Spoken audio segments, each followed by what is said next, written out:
Nesta mesma entrevista, Bebiano afirmou que Carluxo comandava o gabinete do ódio de dentro do Palácio do Planalto e falou um pouquinho sobre o comportamento de Carluxo. Vamos ver.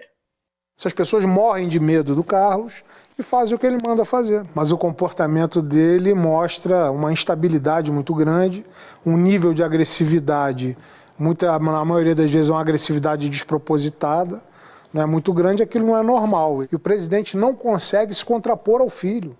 Ele não consegue, é como aquela criança que quer um presente no shopping, não ganha e sai rolando pelo chão, esperneando, e o pai não tem pulso suficiente para dar um basta naquilo. Então é mais ou menos o que acontece. Por quê? Vamos conversar um pouquinho sobre tudo isso com o Fernando Horta, historiador e professor, sempre com a gente aqui no Bom para Todos às segundas. Tudo bom, Fernando? Como você está? Tudo bem, Thalita, comigo tudo tranquilo, Brasília com um pouco de chuva, mas parece que aconteceu um temporal por aqui, porque as pessoas estão tentando entender como é que essas questões todas vão se encaixar, porque parece que o ano, de novo, né, parece que o ano não terminou o ano passado, e esse janeiro, como tu disse na semana passada, já tem uns 90 dias, né, e não termina. Não termina. E assim, o dia de hoje era um dia muito esperado. A gente espera por esse dia há bastante tempo, né? Inclusive já comentamos muito sobre isso por aqui.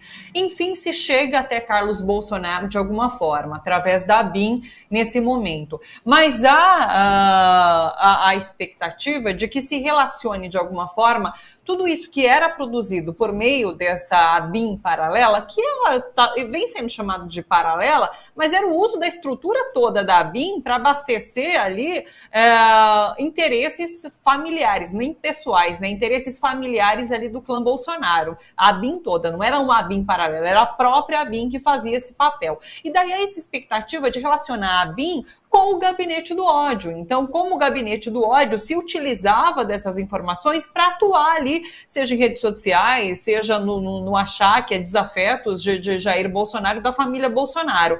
Então, assim, como que você está vendo essa operação de hoje? A gente teve, então, ramagem, comentamos bastante sobre ramagem na semana passada, mas hoje, enfim, a gente vê Carlos Bolsonaro sendo indicado de alguma maneira numa operação, aparecendo o nome dele, e chegamos aí à cúpula da família Bolsonaro, né?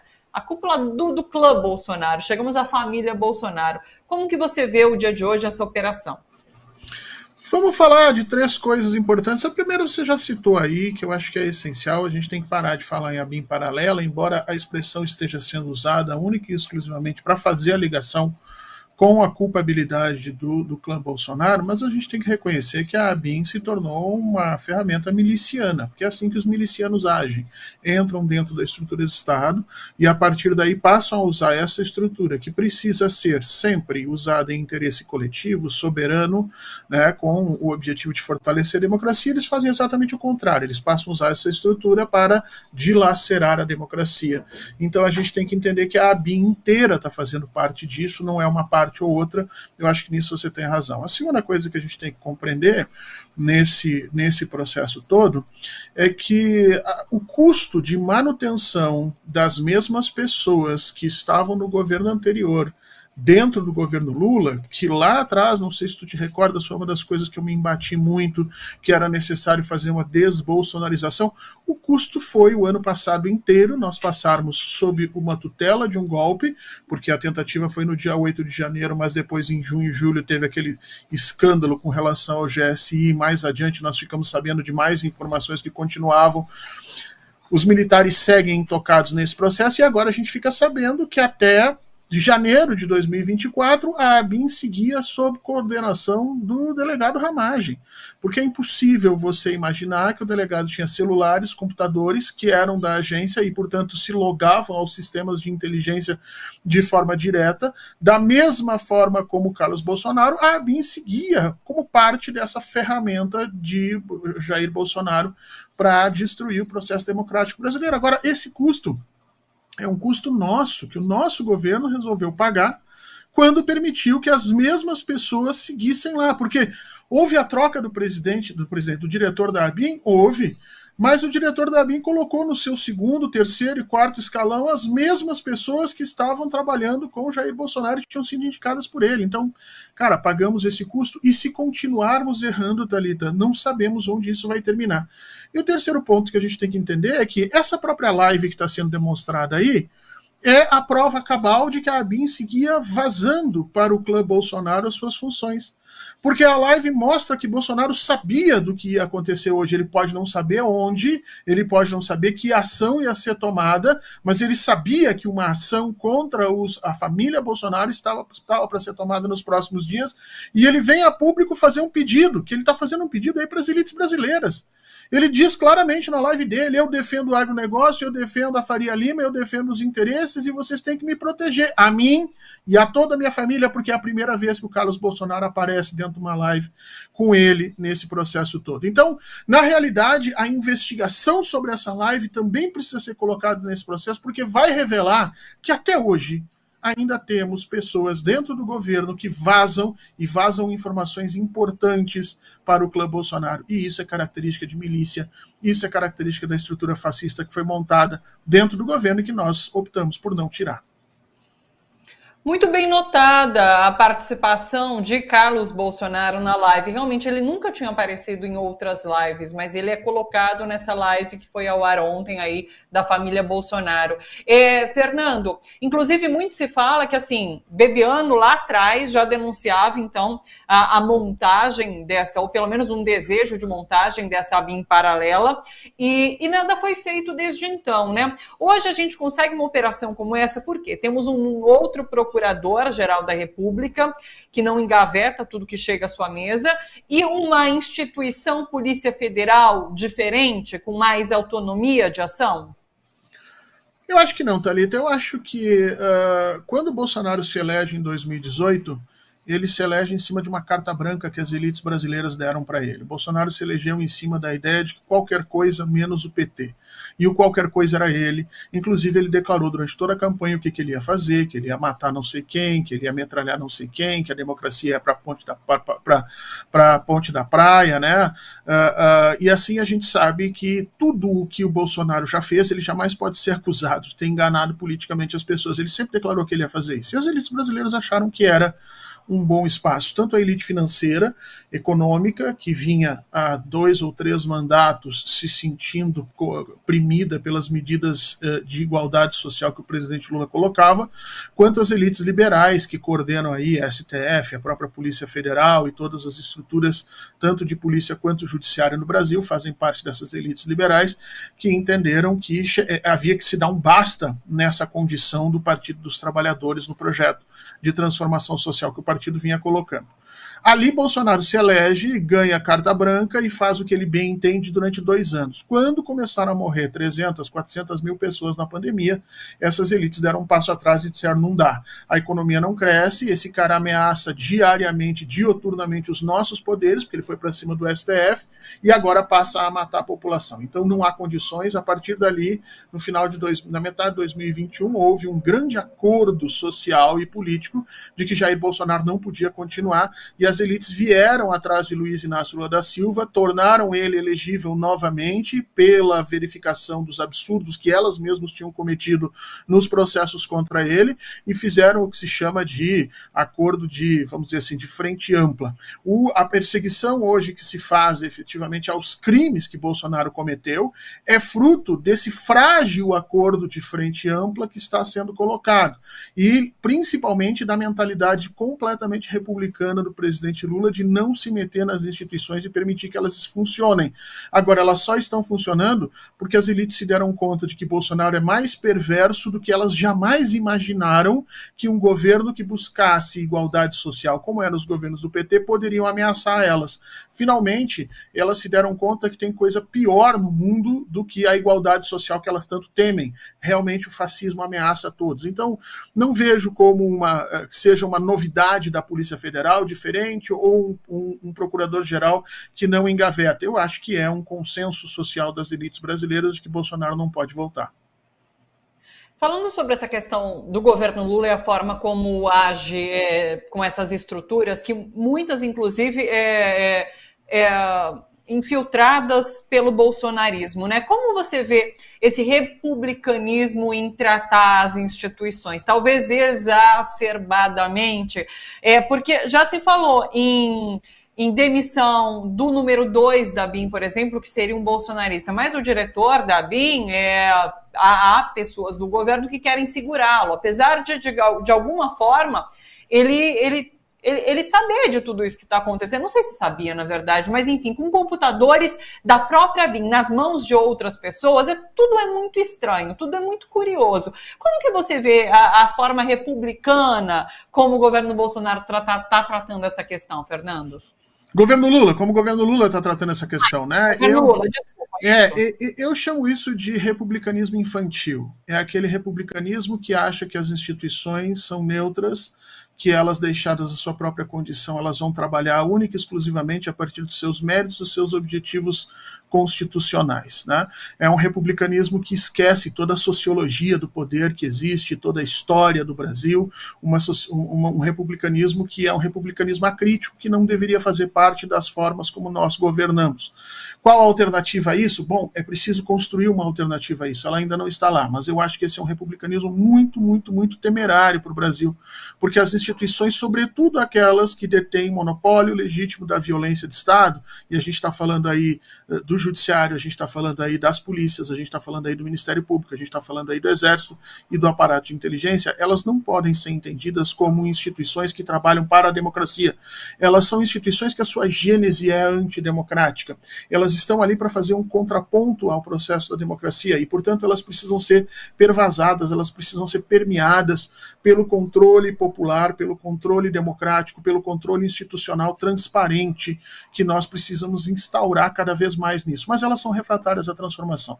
Se você chamar o Exército e dizer que nós vamos criar uma agência externa para controlar, eles vão ter um ataque, assim como o STF teve quando o Lula criou a ideia do CNJ. Então, é muito perigoso esse tipo de pensamento, e foi com ele que Dilma Rousseff tomou um golpe. A gente sabe lá atrás, porque Dilma Rousseff realmente achou que a Lava Jato era uma expressão institucional das coisas e queria atrás apenas dos políticos corruptos, quando muitas pessoas no seu entorno disseram a ela que aquilo tinha finalidade política.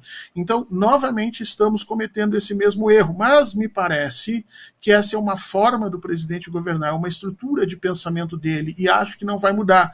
O que a gente pelo menos pensa, e que talvez possa funcionar um pouco melhor, é que, já que vamos manter essas instituições intocadas, então que coloquemos elas nos lugares certos.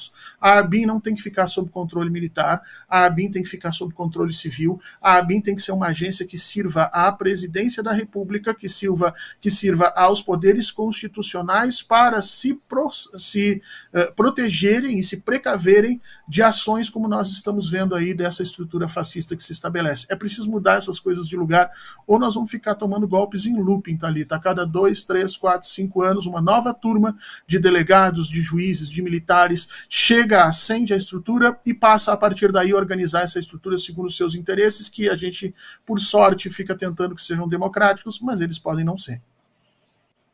Queria trazer agora alguns detalhes aqui com você para a gente esmiuçar um pouco o que foi o dia de hoje. Então, a gente tem informação de que, assim, peguei informações variadas aqui pelas redes, pelos portais de notícias. Primeiro surgiu a informação de que eles teriam saído de barco, né, quando ficaram sabendo da operação, uma lancha. Logo depois, o próprio advogado, Fábio Weingarten, que é advogado da família Bolsonaro, foi ex-ministro, foi ministro, inclusive, do governo Bolsonaro, disse que não, que eles tinham saído às 5 horas da manhã de barco para uma pescaria, e por conta disso que teriam voltado só depois. Mas já há também informações de que eles saíram de barco, de fato, depois de eles decidiram por ir pescar, depois de saber que a operação da Polícia Federal tinha começado. Então, assim, tudo para a gente ainda desvendar e entender. Temos informações também em relação a celulares que foram encontrados na casa e no gabinete de Carlos Bolsonaro, no Rio. Esses são da Bahia, né? Esses daí que a gente tá vendo, são 10 celulares, computadores, inclusive um da própria ABIN, que foram encontrados na casa de um militar que foi cedido à ABIN, que mora na Bahia, né? Inclusive, um dos computadores, esse que seria da ABIN, pode ser da mulher dele, porque a mulher dele ainda é funcionária da ABIN. Então é isso também tudo a se desvendar agora nessas próximas horas e dias. Mas esses celulares na casa de Carlos Bolsonaro, a gente fica imaginando, né? Porque, inclusive, esse passeio de barco, muita gente tem falado, não, eles foram se livrar de pistas, foram se livrar de celulares, de notebooks. Mas daí tem quem diga, não, eles não esperariam até esse momento para se livrar desse material. Esse material já tinha sido sumido há bastante tempo. Há quem diga que esses celulares que foram encontrados na casa dele, ele deixou lá de propósito para serem encontrados, porque também já não teriam nada demais. Ao mesmo tempo, o quê? Porque essa operação vem só agora contra Carlos Bolsonaro? Porque parece que apareceu alguma coisa na busca que fizeram contra a Ramagem, e daí sim encontraram alguma relação com o gabinete do ódio e Carlos Bolsonaro. Eu queria te ouvir em relação ao que você acha mais grave nisso tudo que a gente está acompanhando. E em relação a esses detalhes, o que te chama atenção, para onde essa operação, inclusive, pode nos levar daqui em diante? Claro, especulações, porque a gente não tem o fato na mão, né? Mas eu queria te ouvir um pouquinho sobre todos esses fatos e o que você achou de mais importante da operação. A operação só acontece agora, Thalita, porque a nossa sociedade está dividida. Quando a gente fala em polarização política, a gente tem que matizar um pouco esse termo. Polarização política é super tranquilo mesmo. As pessoas têm posições políticas diferentes e durante o processo eleitoral a gente acerta esses ponteiros. O que acontece no Brasil é mais profundo do que isso. Nós temos uma polarização, ou pelo menos um antagonismo moral e ético na sociedade brasileira. Uma parte da sociedade brasileira que votou em Jair Bolsonaro realmente acha que se pode abusar todos os controles legítimos, constitucionais e legais para fazer valer os seus interesses políticos, para prejudicar os outros. Inclusive acham que você pode atacar fisicamente o seu opositor, que você pode amarrar uma criança negra num poste e chicotear ela porque você acha que ela roubou um celular. As pessoas realmente acreditam nisso. Como nós temos padrões éticos diferentes na sociedade brasileira, a lei não funciona muito bem. Mesmo que nós tenhamos um STF, pessoas lá engravatadas, há um descrédito de uma parte da população sobre essas decisões. Então, por mais que eles tenham vontade de investigar, interesses em fazer as operações funcionarem, eles precisam de ganchos dessa investigação com sistemas de crença estabelecidos na sociedade para validar isso aos olhos daqueles que discutem com eles essa situação. Então, Carlos Bolsonaro devia estar no radar da polícia e das investigações há muitos anos. Mas faltava alguma informação, algum crime um pouco mais palpável que permitisse a um juiz tomar uma decisão que já era para ter sido tomada há muito tempo.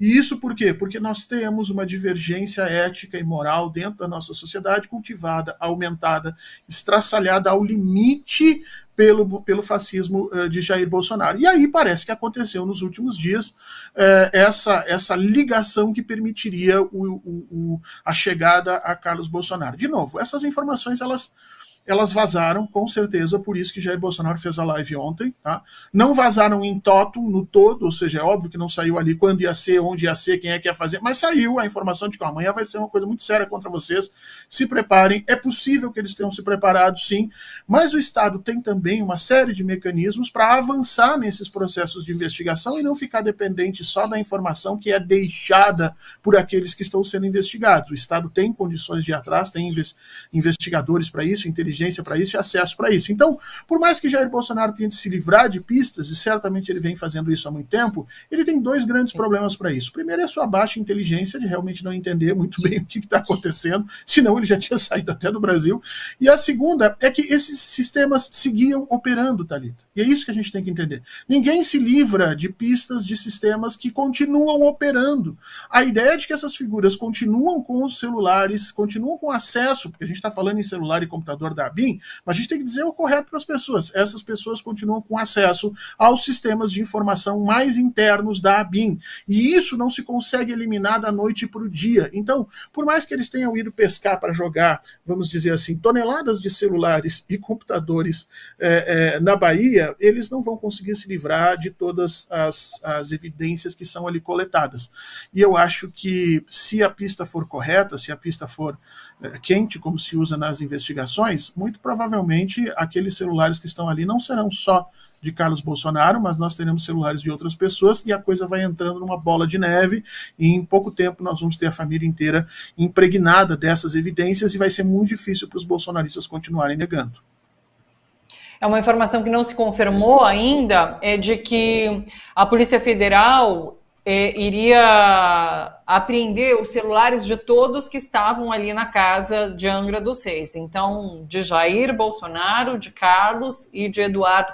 Carlos não, de Flávio e Eduardo também, além de Carlos Bolsonaro.